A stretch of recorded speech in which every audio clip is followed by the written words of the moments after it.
RIS football ഫാമിന്റെ പുതിയ വീഡിയോയിലേക്ക് എല്ലാ മനുഷ്യർക്കും സ്വാഗതം. നമ്മൾ ഇന്ന് സംസാരിക്കാൻ പോകുന്നത് സുൽത്താന്റെ തിരിച്ചുവരവിനെ കുറിച്ചാണ്. അതെ, ബ്രസീലിന്റെ നെയ്മർ ജൂനിയർ, സുൽത്താൻ എന്നറിയപ്പെടുന്ന നെയ്മർ ജൂനിയറിന്റെ തിരിച്ചുവരവിനെ കുറിച്ചാണ് നമ്മൾ സംസാരിക്കാൻ പോകുന്നത്. അപ്പോൾ ബ്രസീലിന്റെ ഈ അടുത്ത കാലത്തെ ഫോമില്ലായ്മയും അങ്ങനെയുള്ള കുറേ പ്രശ്നങ്ങളൊക്കെ കാരണം കൊണ്ട് ഒരു മേജർ ടൂർണമെന്റ് ട്രോഫി അവർക്ക് വിൻ ചെയ്യാൻ പറ്റിയിട്ടില്ല. അപ്പോൾ അതുകൊണ്ട് കുറേ പരിശീലകർ മാറി മാറി പരിശീലിപ്പിച്ച് ഇപ്പോൾ ഡോൺ കാർലോ അഞ്ചലോട്ടിനെ ബ്രസീൽ റയൽ മാഡ്രിഡിൽ നിന്ന് കൊണ്ടുവന്നിരിക്കുകയാണ്. അതും നെയ്മറുടെ പിടിവാദത്തിന്. നെയ്മർ അങ്ങനെ ഇപ്പൊ ക്വാളിഫയർ നടക്കാൻ പോണ ഈ ആഴ്ചയിൽ ക്വാളിഫയർ മത്സരങ്ങൾ, വേൾഡ് കപ്പ് ക്വാളിഫയർ നടക്കാൻ പോകണം. അപ്പോൾ കാർലോ അഞ്ചലോട്ടി നെയ്മറെ ടീമിൽ ഉൾപ്പെടുത്തിയിട്ടില്ല. കാരണം സാന്റോസിൽ ഇപ്പൊ പരിക്കിന് ശേഷം കളിയൊക്കെ ആരംഭിച്ചു, പക്ഷേ ആള് ഫുൾ ഫിറ്റ് അല്ല എന്നുള്ള കാരണത്താൽ അഞ്ചലോട്ടി നെയ്മറെ ഈ സ്ക്വാഡിൽ നിന്ന് ഒഴിവാക്കിയിരിക്കണം. ആള് പറഞ്ഞു ഫ്യൂച്ചറിലേക്ക് നമ്മൾ ഇനി അടുത്ത കളികൾ വരുമ്പോഴേക്കും നെയ്മർ തിരിച്ചു വരും, അതിന് ഞാൻ പ്ലാനുകൾ തയ്യാറാക്കിയിട്ടുണ്ടെന്ന് പറയണം. അപ്പോൾ എന്തായാലും ഈ 2026 ബ്രസീൽ ഫാൻസിന് സ്വപ്നം കാണാനുള്ള ഒരു വകയുണ്ട് കാർലോ അഞ്ചലോട്ടി. കാരണം ഇതുവരെ ബ്രസീൽ കോച്ചുമാരായിരുന്നു ബ്രസീലിനെ പരിശീലിപ്പിച്ചെങ്കിൽ പുറത്തുനിന്ന് ഒരു ഇന്റർനാഷണൽ ഒരു കോച്ചായിട്ട് വരുന്നതാണ് കാർലോ അഞ്ചലോട്ടി. കാർലോ അഞ്ചലോട്ടി കിരീടം കൊണ്ട് അമ്മാനമാടിയ ഒരു കരിയറാണ് അങ്ങനെ ചങ്ങായിക്കുള്ളത്. റയൽ മാഡ്രിഡിലും ഇറ്റലിയിലും എല്ലാം കുറേ ക്ലബ്ബുകൾക്ക് വേണ്ടിയിട്ട്, അര ഡസനോളം ക്ലബ്ബുകൾക്ക് വേണ്ടിയിട്ട് കാർലോ അഞ്ചലോട്ടി കിരീടങ്ങൾ വാരിക്കൂട്ടിയിട്ടുണ്ട്. എവിടെ പോയി തൊട്ടാലും അവിടെ പൊന്നാക്കിയിട്ട് വരുന്നത്. ആ ഒരു പ്രതീക്ഷയാണ് ബ്രസീൽ ആരാധകർക്ക്. അപ്പോൾ അങ്ങനെ ഇരിക്കുന്ന സീസണിൽ നെയ്മർ ജൂനിയർ പരിക്കിന്റെ പിടിയിലായിട്ട് ഇങ്ങനെ സൗദി ലീഗിൽ പോയി അവിടെ അൽ ഹിലാലിന് വേണ്ടിയിട്ട് കളിച്ചു. പക്ഷേ അവിടെയും പരിക്കുകൾ തന്നെ. ഒരു വർഷമൊക്കെ കളിച്ചിട്ട് കുറച്ച് മത്സരങ്ങൾ മാത്രമേ കളിക്കാൻ ആൾക്ക് കഴിഞ്ഞുള്ളൂ. അങ്ങനെ ഒരു കരിയർ. അപ്പോൾ ഇനി ആളുടെ ആകെ ഒരു അവസാനത്തെ ഒരു ഹോപ്പ് എന്ന് പറയാം ഈ 2026 വേൾഡ് കപ്പ്. ഇതും കൂടി ഇല്ലെങ്കിൽ നെയ്മറിന്റെ കരിയർ ഇതോട് കൂടിയിട്ട് ചിലപ്പോൾ ആള് ഫുട്ബോളിൽ നിന്ന് ഇവിടെ പറയായിരിക്കും. 31 വയസ്സ് പിന്നിട്ട് കഴിഞ്ഞു. ഒരു എന്താന്ന് പറഞ്ഞാൽ ഒരു പ്രതിഭ എല്ലാം ഉണ്ടായിട്ടും കുറേ പരിക്കുകൾ കാരണം ആ സൂര്യൻ അസ്തമിച്ച പോലെ ആ പ്രതിഭ അങ്ങനെ അസ്തമിച്ചു പോകുന്നൊരു സിറ്റുവേഷനാണ്. ശരിക്കും എല്ലാവർക്കും സങ്കടം ഉണ്ടാക്കുന്ന ഒരു കാര്യം തന്നെയാണ് നെയ്മറുടെ കാര്യം. നെയ്മറിന്റെ കരിയർ എവിടെ നിന്നാണ് തെറ്റിപ്പോകുന്ന ആൾക്ക് ഒരു അബദ്ധം പറ്റിയെന്ന് പറഞ്ഞാൽ അത് തീർച്ചയായിട്ടും എൻ്റെ ഒരു പോയിന്റ് ഓഫ് വ്യൂവിൽ 100% ആള് ബാഴ്സ വിടുന്നത് തന്നെയാണ്.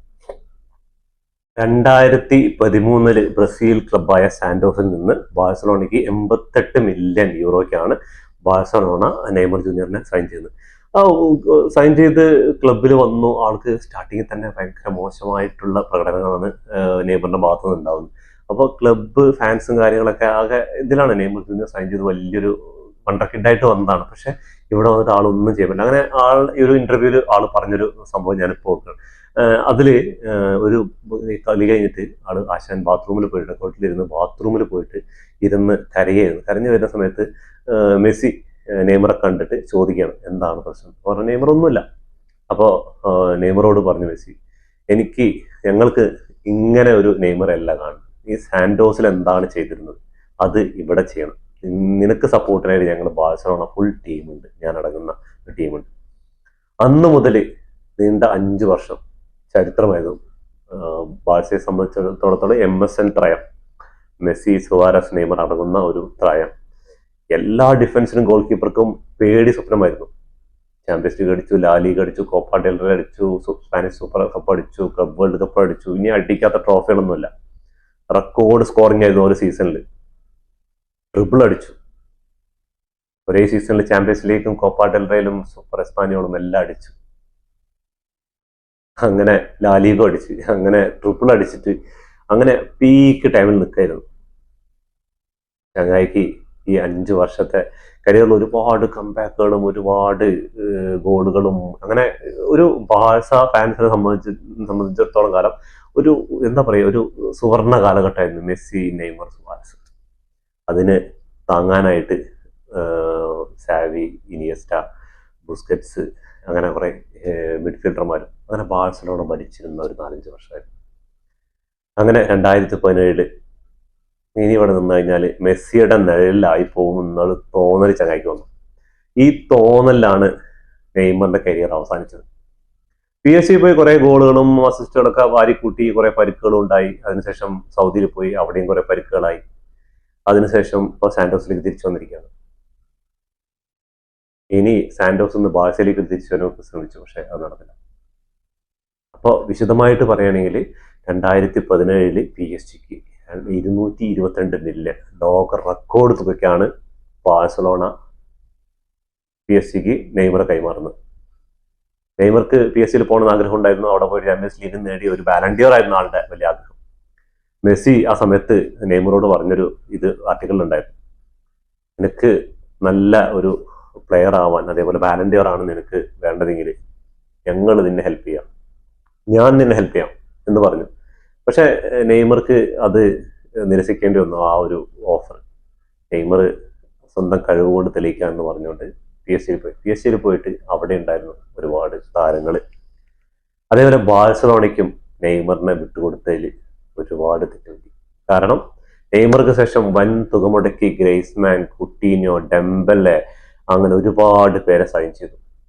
നെയ്മറെ വിറ്റ തുകയേക്കാൾ എത്രയോ ഇരട്ടി ബാഴ്സലോണ ചെലവാക്കി. പക്ഷെ ഒരു കാര്യം ഉണ്ടായില്ല, ബാഴ്സലോണയ്ക്കും ഒരു ചാമ്പ്യൻസ് ലീഗ് അടിക്കാനോ ആ നെയ്മറുടെ വിടവ് നികർത്താൻ വേണ്ടിയിട്ട് ഒരു പ്ലെയറെ കിട്ടിയില്ല.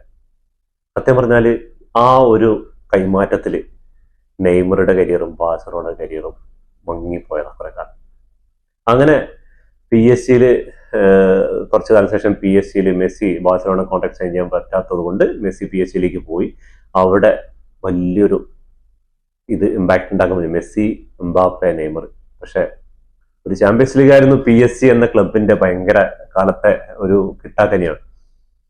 അവർക്ക് അത് നേടിക്കൊടുക്കാൻ ഈ ഒരു ത്രയത്തിന് കഴിഞ്ഞില്ല. അത് അവിടെ കുറെ പ്രശ്നങ്ങൾ ഉണ്ടായിരുന്നു. ഈ ബാഴ്സയിൽ കളിക്കുമ്പോൾ MSN ത്രയോട് സുവാരസ്, മെസ്സി, നെയ്മർ, ഇത് മൂന്ന് രാജ്യങ്ങൾ, യുറൂഗ്യ, അർജന്റീന, ബ്രസീൽ, ഈ മൂന്ന് രാജ്യങ്ങളും ബദ്ധവൈരികളാണ്, അങ്ങോട്ടും ഇങ്ങോട്ടും ഫുട്ബോൾ വരിക. പക്ഷെ ഇവര് ഫുട്ബോളിനുള്ളിൽ, ബാഴ്സയ്ക്കുള്ളിൽ ഉണ്ടാക്കിയ ഒരു ഫ്രണ്ട്ഷിപ്പ് ഉണ്ടല്ലോ, അത് നമ്മളൊക്കെ ഇപ്പൊ അങ്ങനെ അർജന്റീനയും ബ്രസീലും കൂടിയിട്ട് തല്ലുവടിയൊക്കെ കിട്ടും. പക്ഷെ നമ്മൾ സൗഹൃദം ഉണ്ടല്ലോ, ആ സൗഹൃദം കാത്തുസൂക്ഷിച്ച മൂന്ന് പ്ലേയേഴ്സ്, ഈ ഒരു കോംബോ ഒന്നും അവിടെ വർക്കൗട്ട് ആയില്ല PSG ശരിക്കും പറഞ്ഞാൽ കുറെ ഗോൾസും കാര്യങ്ങളൊക്കെ അടിച്ചു കൂട്ടിന്നല്ലാണ്ട് നെയ്മർക്കും മെസ്സിക്കും PSG വലിയ ഗുണങ്ങളൊന്നും ഉണ്ടായില്ല. എന്താ പറഞ്ഞാൽ അവർ ഹാപ്പി ആയിരുന്നില്ല, ബാഴ്സയിൽ ഒരു ഹാപ്പി ആയിരുന്നു. അങ്ങനെ ഒരു വലിയ തെറ്റാണ് നെയ്മർ ചെയ്തത്. അവിടെ നിന്ന് പോയി PSG കുറെ പരിക്കുകളും കാര്യങ്ങളൊക്കെ ഉണ്ടായിരുന്നു. അതിനുശേഷം അൽഹിലാലിൽ പോയിട്ടൊരു സീസൺ വെറുതെ എത്രയോ കോടി ചെലവാക്കിയിട്ടാണ്, 90 മില്യൺ എന്തോ ചെലവാക്കിയിട്ടാണ് അൽഹിലാൽ സൈൻ ചെയ്യുന്നത്. പക്ഷെ അൽഹിലാലിൽ പോയിട്ടും നെയ്മർക്ക് ഒരു എന്താ പറയുക, ഒരു എഫക്റ്റ് ഉണ്ടാക്കുന്ന പറഞ്ഞാൽ കൂടുതൽ സമയം ആള് ഹോസ്പിറ്റലിലും ബെഞ്ചിലായിരുന്നു. എന്താ പറഞ്ഞാൽ പരിക്ക് വിട്ടാതെ പിന്തുടരുന്ന പരിക്കുകൾ, ഹെവി ഫൗളുകളാണ് സൗദി ലീഗുകളിലൊക്കെ. അങ്ങനെ വീണ്ടും സാന്റോസിൽ വന്നിട്ടുണ്ട് ആള്. സാന്റോസിൽ നിന്ന് ഇനി ഒരു 6 മാസം കോൺട്രാക്റ്റാണ് സാന്റോസിൽ വന്ന്, ഇനി യൂറോപ്പിൽ ഏതെങ്കിലും ഒരു ക്ലബ്ബിൽ ചേക്കേറിട്ട് അടുത്ത വേൾഡ് കപ്പാണ് നെയ്മറുടെ ഉദ്ദേശം. സാന്റോസിൽ പോകുമ്പോൾ തന്നെ തുടങ്ങി സ്റ്റാർട്ടിങ് പരിക്കുകൾ വീണ്ടും. അങ്ങനെയുള്ള പ്ലെയറിന് ആരാണ് ഇനി സൈൻ ചെയ്യാൻ പോകുന്നത്? അങ്ങനെ നെയ്മർ ബാഴ്സലോണയ്ക്ക് ഓഫർ നൽകിയെന്നൊക്കെയാണ് പറയപ്പെടുന്നത്, റൂമേഴ്സ് ആണ്.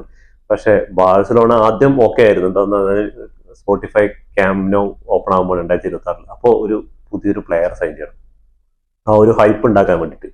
അങ്ങനെയൊക്കെ ഒരു പ്രതീക്ഷയായിരുന്നു. ഇപ്പൊ നമ്മുടെ പ്രസിഡന്റ് തന്നെ പറഞ്ഞു, നമ്മൾക്ക് നെയ്മർ ഇനി നമ്മൾ എന്താ പറഞ്ഞാൽ ഇടയ്ക്ക് ഈ പരിക്കും കാര്യങ്ങളുള്ള ഒരു പ്ലെയറെ നമ്മൾ സൈൻ ചെയ്യാൻ തയ്യാറല്ല. അതേപോലെ ഇപ്പോൾ അവർക്ക് ഐക്കണായിട്ട് യമാലുണ്ട്, യമാലിന് 10 നമ്പർ കൊടുത്തിരിക്കുകയാണ്. അപ്പോൾ ഇനി അടുത്ത ആ ക്യാമ്പ് നൗവിൽ യമാൽ തന്നെ ആയിരിക്കും ബാഴ്സയുടെ ഐക്കണായിട്ടിരിക്കുക.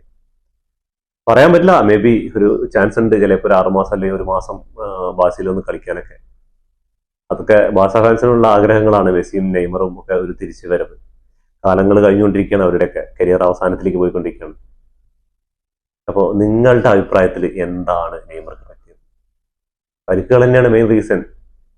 2014 വേൾഡ് കപ്പിൽ നെയ്മറുടെ ക്വാർട്ടർ ഫൈനലിൽ കൊളംബിയക്കെതിരെ നെയ്മർ വഴങ്ങുന്നൊരു ഫൗളുണ്ട്, പുറത്തിലേക്ക് കൊള്ളുന്നൊരു ഫൗൾ. ആ നട്ടെല്ല് നിവർത്താൻ അതിനുശേഷം നെയ്മർക്കും കഴിഞ്ഞിട്ടില്ല, ബ്രസീൽ ടീമിനും കഴിഞ്ഞിട്ടില്ല എന്നുള്ളതാണ് സത്യം. ബ്രസീലിൽ ഒരുപാട് പ്രതിഭകൾ വന്നു, വിനീഷ്യസ് ജൂനിയർ, റഫീനിയ, ഒരുപാട് കാക്ക, അങ്ങനെ കുറേ ആൾക്കാർ വന്നിട്ടുണ്ടായിരുന്നു. പക്ഷെ ആർക്കും നെയ്മറിനോട് ഒരു ഇതിന് വരാൻ കഴിഞ്ഞില്ല. സത്യം പറഞ്ഞാൽ നെയ്മർക്ക് ഒരു തുണയായിട്ട് ഒരാളും അതിനുണ്ടായിരുന്നില്ല. ഇപ്പോ നോക്കിക്കോ, ഇപ്പൊ വിനീഷ്യസ് ജൂനിയർ, റഫീനി എല്ലാം കട്ട ഫോമിലാണ്, റോഡ്രിഗോ എല്ലാവരും കട്ട ഫോമിലാണ് കളിക്കുന്നത്. അതേപോലെ ഇംഗ്ലീഷ് പ്രീമിയർ ലീഗിലും എല്ലാ ലീഗുകളിലും ബ്രസീൽ താരങ്ങൾ നല്ല ഫോമിൽ കളിച്ചുകൊണ്ടിരിക്കുന്നു. പക്ഷേ ബ്രസീൽ കുപ്പായ അണിയുമ്പോൾ അവരുടെ ഫോമൊക്കെ എവിടെയോ പോകും, ഒരു ടീമായിട്ട് കളിക്കാൻ കഴിയുന്നില്ല. ഇനി നമുക്ക് കണ്ടറിയണം കാർലോ ആഞ്ചലോട്ടി എന്താ ചെയ്യാൻ പോകുന്നത്. റോഡ്രിഗോനെയും നെയ്മറും ഇപ്പൊ തന്നെ ഇല്ല, എന്താണ് രണ്ടാളും ഫിറ്റ് അല്ലാത്തതുകൊണ്ട് ടീമിൽ ഉൾപ്പെടുത്തിയില്ല. കാസിമിറോനൊക്കെ ടീമിൽ കൊണ്ടുവന്നിട്ടുണ്ട്. അപ്പോൾ ആശാന് പണി തുടങ്ങുമെന്ന് വിചാരിക്കുന്നത്. എന്തായാലും ബ്രസീലിന്റെ ഒരു തിരിച്ചു വരവ് നമ്മൾ കാത്തിരിക്കുന്നത്, അതേപോലെ നെയ്മർ ജൂനിയറുടെ ഒരു തിരിച്ചു വരവ്. തീർച്ചയായിട്ടും ഫുട്ബോള് നീതി പുലർത്തുകയാണെങ്കിൽ ആള് കോപ്പ അമേരിക്ക നേടി, കോൺഫെഡറേഷൻ കപ്പ് സ്പെയിനിന്റെ അന്നത്തെ കാലത്തെയും പ്രൗഢഗംഭീരമായൊരു 11നെയാണ് തോൽപ്പിച്ചിട്ട് കോൺഫെഡറേഷൻ കപ്പ് അടിച്ചത്. ഒളിമ്പിക്സ് ഗോൾഡ് മെഡലുണ്ട്. പക്ഷെ വേൾഡിന്റെ സ്വന്തമാക്കാനുള്ള ഒരു കപ്പുണ്ട്, വേൾഡ് കപ്പ്. അത് നെയ്മർക്ക് 5 വേൾഡ് കപ്പ് ബ്രസീൽ സ്വന്തമാക്കിയിട്ട്, പക്ഷെ നെയ്മറിന്റെ പേരിൽ ഒരു വേൾഡ് കപ്പ്, ബ്രസീൽ ലെജൻഡ് ആവാൻ എന്ന് പറയുന്ന ഒരു വേൾഡ് കപ്പ് സ്വന്തമാക്കാൻ നെയ്മർ കഴിഞ്ഞിട്ടില്ല. അത് ഭയങ്കര സങ്കടകരമായ കാര്യം തന്നെ. പക്ഷെ ഇനിയൊരു അവസരമുണ്ട്, അവസാനത്തെ അവസരം 2026. അതിന് നെയ്മർ ഒറ്റയ്ക്ക് ശ്രമിച്ചപ്പോൾ ഇതുവരെ ആളൊറ്റയ്ക്ക് തന്നെ ശ്രമിച്ചത്.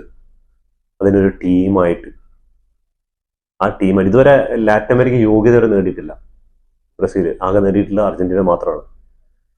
അപ്പൊ ഇനി എന്തായിരിക്കും നെയ്മറിന്റെ പുതിയത്? ഇനി ബാഴ്സയിലേക്ക് വരും. എന്തായാലും ഈ സീസൺ ഇപ്പൊ തുടങ്ങുന്നതിനുള്ള ഏതെങ്കിലും ഒരു ക്ലബിലേക്ക് ആള് മാറാൻ ചാൻസ് ഉണ്ട്. സാന്റോസിൽ നിൽക്കില്ല. എന്താണ് സാന്റോസിൽ നിന്നിട്ട് ഒരു വേൾഡ് കപ്പിനെ അഭിമുഖീകരിക്കുക എന്ന് പറഞ്ഞാൽ ഭയങ്കര ബുദ്ധിമുട്ടുള്ള കാര്യം തന്നെയാണ്. ബ്രസീൽ എന്ന് പറയുന്ന രാജ്യത്ത് അവിടുത്തെ ഒരു ലീഗിൽ കളിക്കുക എന്ന് പറഞ്ഞിട്ട് അവിടെ നിന്ന് യൂറോപ്പിൽ എന്താ പറയുക, ആ ഫിറ്റ്നസും കാര്യങ്ങളും എല്ലാം ബുദ്ധിമുട്ടാണ്. അപ്പൊ എൻ്റെ ഒരു ഇതിൽ ഏതെങ്കിലും ഒരു ക്ലബ്ബ് സൈൻ ചെയ്യുന്നതാണെന്ന് തന്നെ വിചാരിക്കും. ഒരു 1 ഇയർ അല്ലെങ്കിൽ 6 മാസം കോൺട്രാക്റ്റിനെങ്കിലും ഒരു 1 ഇയർ എങ്കിലും മിനിമം ആയിട്ട് സൈൻ ചെയ്യുന്നതെന്നാണ് തീരുമാനിക്കുന്നത്. ബാഴ്സയിലേക്ക് ഇപ്പോൾ വരാത്തതെന്ന് പറഞ്ഞാൽ ബാഴ്സ ഇപ്പോൾ ഒരു ഫിറ്റ് ആയിട്ടൊരു ടീമാണ്. ഇതിലിപ്പോൾ മെസ്സി നെയ്മറുടെ ആവശ്യമില്ല എന്ന് തന്നെ പറയുന്നത്. കാരണം എന്ന് പറഞ്ഞാൽ അവരിനി പുതിയതായിട്ടൊരു തലമുറ വാർത്തെടുക്കാൻ നോക്കണം. അപ്പോൾ ഒരു വർഷം അല്ലെങ്കിൽ താൽക്കാലിക ഇതിന് വേണ്ടിയിട്ട് ബാഴ്സ ഒരിക്കലും തയ്യാറാവില്ല. ഒന്നാമത്തെ ബാഴ്സ കയ്യിൽ പൈസ ഇല്ല, അതൊരു കാര്യം തന്നെ. അതിപ്പോൾ ജനറേറ്റ് ചെയ്തുകൊണ്ടിരിക്കുകയാണ്. അപ്പൊ നെയ്മർ ജൂനിയർക്ക് ഇനി എവിടെയാണ് ഒരു പ്ലേസ് കിട്ടാൻ പോവുക? വളരെ ചുരുങ്ങിയ സമയമുള്ള വേൾഡ് കപ്പിന് ഇനി ഏതാനും മാസങ്ങളേ ഉള്ളൂ, കഷ്ടിച്ചൊരു കൊല്ലം എന്ന് തന്നെ പറയാം. അപ്പോൾ നമുക്ക് കാത്തിരുന്ന് കാണാം. അപ്പോൾ നെയ്മറുടെ ഇതുവരെ സ്റ്റാറ്റ്സ് ഒക്കെ നമുക്ക് അതൊന്ന് പരിശോധിച്ച് നോക്കിയാണ്. 2013 88 മില്യൺ യൂറോയ്ക്ക് സാന്റോസിൽ നിന്ന് ബാഴ്സലോണയിലേക്ക് വരുന്നത്. അവിടെ നിന്ന് നീണ്ട 5 കൊല്ലത്തെ ശേഷം 2017 പാരീസ് ചെമ്പറിലേക്ക് PSG 222 മില്യൺ യൂറോ റെക്കോർഡ് തുകയ്ക്ക് ട്രാൻസ്ഫർ ആവുന്നത്. അതിനുശേഷം പാരീസിൽ നിന്ന് 2023 അൽ ഹിലാലിലേക്ക് 90 മില്യൺ യൂറോയ്ക്കാണ് ട്രാൻസ്ഫർ നടക്കുന്നത്. അതിനുശേഷം സാന്റോസിലേക്ക് ഫ്രീ ട്രാൻസ്ഫർ ആയിട്ടാണ് ആള് പോകുന്നത്. അവസാന സീസണിൽ 2-3 മത്സരങ്ങൾ എങ്ങനെയോ കളിക്കാൻ പറ്റുള്ളൂ അൽ ഹിലാലിന് വേണ്ടിയിട്ട്. അപ്പോൾ അതിനുശേഷം നമുക്ക് അവരുടെ കരിയർ എടുത്ത് നോക്കുകയാണെങ്കിൽ സാന്റോസിന് വേണ്ടിയിട്ട് ആൾ 225 മത്സരങ്ങൾ കംപ്ലീറ്റ് ചെയ്തപ്പോൾ 136 ഗോളുകളും 66 അസിസ്റ്റും നേടിയിട്ടുണ്ട്. അതുപോലെ ബാഴ്സലോണയ്ക്ക് 186 മത്സരങ്ങൾ കളിച്ചപ്പോൾ 105 ഗോളുകളും 76 അസിസ്റ്റുകളും നേടിയിട്ടുണ്ട്. പാരീസിൽ പോയിട്ട് 173 മത്സരങ്ങൾ കളിച്ചപ്പോൾ 118 ഗോളുകളും 79 അസിസ്റ്റും നേടിയിട്ടുണ്ട്. അൽ ഹിലാലിൽ 7 അപ്പിയറൻസ് നടത്തിയതിൽ 1 ഗോളും 3 അസിസ്റ്റും നേടിയിട്ടുണ്ട്. സാന്റോസിൽ ഇപ്പൊ വന്ന ശേഷം 13 അപ്പിയറൻസ് നടത്തി 3 ഗോളുകളും 3 അസിസ്റ്റ് നേടിയിട്ടുണ്ട്. ഇപ്പൊ ചെറിയ കാലത്ത് തന്നെ സാന്റോസിൽ ആള് ഇതുണ്ടാക്കി, പക്ഷെ അപ്പോഴും വില്ലൻ പരിക്കായിട്ട് എത്തിയിരിക്കുന്ന ആളിനെ. അതേപോലെ ചാമ്പ്യൻസ് ലീഗ്, കോൺഫെഡറേഷൻ കപ്പ്, ലാ ലീഗ, അങ്ങനെ ഒരുപാട് ട്രോഫികൾ നേടിയിട്ടുണ്ട് ആൾ. അതിൽ തന്നെ ഒളിമ്പിക്സ് മെഡൽ നേടിയിട്ടുണ്ട്. അങ്ങനെ ഒരുപാട് ട്രോഫികൾ നേടിയിട്ടുണ്ട്. ഇനിയും ആളുടെ കരിയറിൽ ഒരു ട്രോഫി എന്ന് പറഞ്ഞാൽ വേൾഡ് കപ്പ് തന്നെയാണ്. വേൾഡ് കപ്പും ഒരു ബാലൻഡിയർ. ആ വേൾഡ് കപ്പ് നേടിയ ബാലൻഡിയർ പിന്നാലെ വന്നോളൂ. പക്ഷെ അതിനുവേണ്ടി ഒരു ജനത കാത്തിരിക്കുകയാണ്. ബ്രസീലിന്റെ ഫാൻസും ബ്രസീൽ എന്ന രാജ്യവും കാത്തിരിക്കുകയാണ് നെയ്മർ ജൂനിയറുടെ ഒരു തിരിച്ചുവരവിനും അതേപോലെ ഒരു വേൾഡ് കപ്പ് സ്വന്തമാക്കി ഒരു ബാലൻഡിയർ നേടി നെയ്മറുടെ കരിയർ അവസാനിക്കാൻ വേണ്ടിയിട്ട് എല്ലാവിധ ആശംസകളും നേർന്നുകൊള്ളുന്നു. ഫുട്ബോൾ ലോകത്തെ പുതിയ വിശേഷങ്ങളുമായി വീണ്ടും കാണുന്നവരെ ടാറ്റ ബൈ ബൈ. ഈ വീഡിയോ ഇഷ്ടപ്പെട്ടാൽ ലൈക്ക് ചെയ്യുക, ഷെയർ ചെയ്യുക, സബ്സ്ക്രൈബ് ചെയ്യുക. സബ്സ്ക്രൈബ് ബട്ടൺ അടുത്തുള്ള ബെല്ലൈക്കൺ ഒന്ന് ക്ലിക്ക് ചെയ്യുക. ഞങ്ങളുടെ പുതിയ വീഡിയോയിൽ നോട്ടിഫിക്കേഷൻ എത്തിച്ചിരുന്നതായിരിക്കും.